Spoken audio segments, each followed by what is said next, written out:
13 taon na rin ang nakalipas. Naaalala mo pa ba? Ang pang-aabuso. Ang pangmamaliit. At ano naman ang nangyari sa bangkay niya? Isinama na sa kanyang ama. Hindi ba't isa siyang pulibestero? Yan ang matuturing kong murang paglilitin. At pagkakait. Pagkakait ng kalayaan mula sa mga tunay na naninindigan. Ako si Juan Crisostomo Ibarra. Ako pa ay naalala. Pagtrabuhin ng mga bilanggo at ang taong bayan. Para ito sa bayan. Ngunit ang panukala mo'y nagdudulot ng kaguluhan. Kaguluhan? Hindi maghihimagsigang bansang ito. O pakisabi na lang kay Aman nakapasok ako sa Apodario.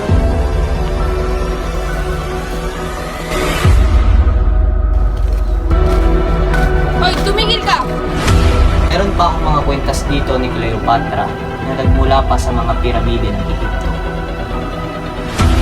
Lagi na lang nakikita ang kahirapan sa lahat ng mga bagay-bagay. Hindi naman masama ang iyong opinion.